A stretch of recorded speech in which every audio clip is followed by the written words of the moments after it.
कई लोग कहते हैं क्या गुरु जी भगवान को मानना जरूरी है? क्यों नहीं? ईश्वर क्या है, भगवान क्या है, जिस दिन तुम्हें समझ में आ गया तुम्हारी जिंदगी सार्थक हो जाएगी। कर्म करो, मेहनत करो, परिश्रम करो और छोड़ते चलो उस देवाधिदेव महादेव पर, लक्ष्य तक वो पहुंचाए। आज का पढ़ा लिखा जमाना है, जरा सा थोड़ा सा लोग पढ़ लेते हैं तो कहते हैं हम ईश्वर को नहीं मानेंगे, हम भगवान को नहीं मानेंगे।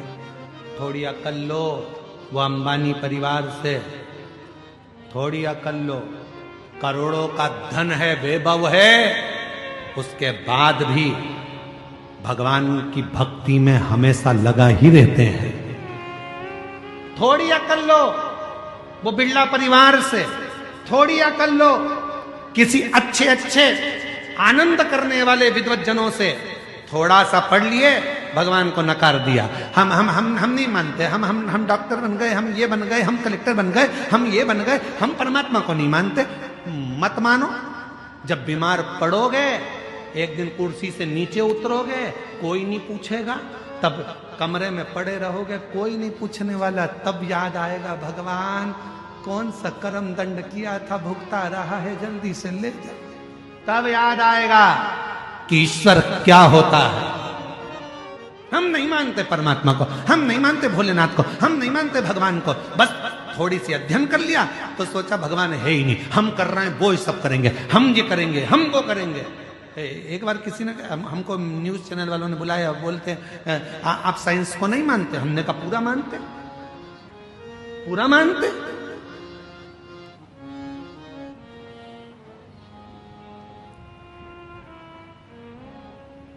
पर आप तो कहते हो कि एक लोटा जल सारी समस्या का हल। हमने कहा बिल्कुल हम ये कहते हैं, क्योंकि एक समय ऐसा आता है डॉक्टर इलाज करने जाता है, ऑपरेशन करने जाता है, और जब ऑपरेशन बिगड़ता है तब डॉक्टर भी आखिरी में कह देता है अब उसके हाथ में है।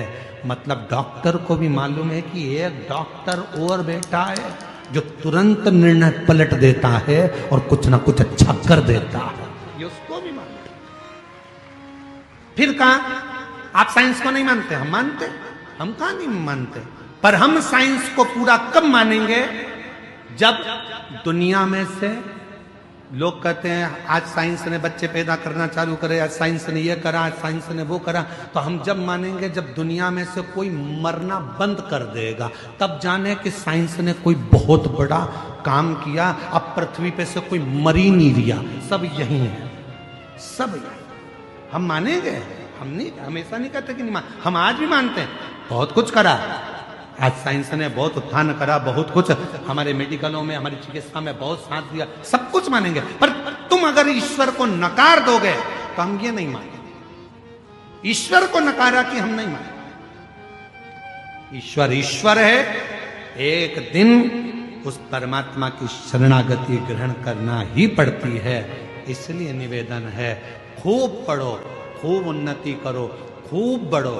मेरे बेटा बेटी खूब चार चांद लगाएं, पर अपने उस सनातन धर्म को ना भूलें, उस ईश्वर की शरणागति ना भूलें, भगवान देव अधिदेव महादेव की भक्ति में अपने सनातन को मत भूलो।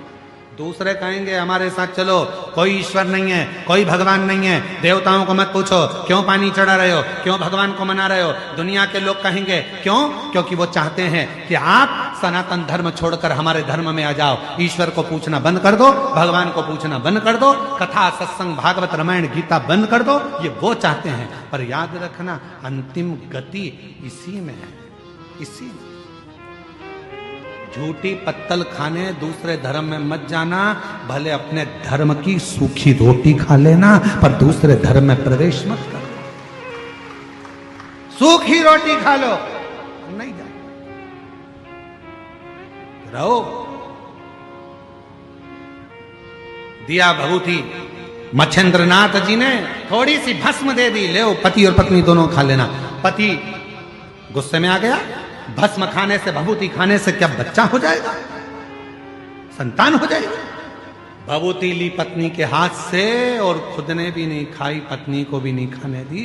और गाय के गोबर में, गाय के ग्वाड़े में, जहां गाय बनती थी उस गौशाला में उस भभूति को, उस भस्म को फेंक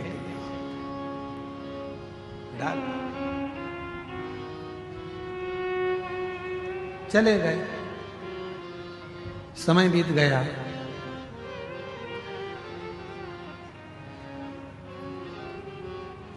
बारह साल निकल गए। कितने? जम के बोलो जरा। 12 साल निकल गए। 12 साल के बाद गुरु मच्छेंद्र नाथ उस गांव में फिर आए और गुरु मच्छेंद्र नाथ जी ने आकर प्रवेश किया। वो महिला दिखी। महिला से पूछा, मां तुम्हारे घर में तो अब बेटा आ गया होगा? मां बोली, नहीं, मेरे घर संतान नहीं। संतान नहीं? नहीं। क्यों? भस्म दी थी वो नहीं खाई? विश्वास नहीं था? धर्म पत्नी ने, कोई स्त्री ने कहा, बाबा मेरे पति ने हाथ में से वो भस्म लेकर, वो भभूति लेकर गाय के ग्वाड़े में गोबर के ऊपर फेंक दी। गाय का गोबर वो खले में पड़ा था, उसी में वो भस्म पड़ी। मच्छेंद्रनाथ जी ने कहा, यह हो ही नहीं सकता कि मैंने भस्म दी हो शिव का नाम लेकर। कोई शंकर का भक्त यदि कोई वचन कह देता है तो शंकर भगवान को उसे पूरा करना पड़ता है, शिव को पूरा करना पड़ता है। और अगर मैंने भस्म दी है तो तुम्हारे घर में तो औलाद होना था। यह हो ही नहीं सकता। 12 साल बाद आया हूं, तुम्हारे यहां औलाद नहीं? नहीं। गुरु मच्छेंद्र नाथ ने आवाज लगाई, अलख निरंजन। गुरु मच्छेंद्र नाथ फिर बोले, अलख निरंजन। फिर आवाज लगाई, अलख निरंजन। इतनी देर में गाय के गोबर में से एक बच्चा निकल कर आया। आदेश, आदेश, आदेश। दौड़कर आया। 12 साल का लड़का था। खड़ा हो गया, मच्छेंद्रनाथ जी के चरणों में प्रणाम किया। पूछ रहा है, मैं कौन? शिव योगी गुरु मच्छेंद्रनाथ कहते हैं,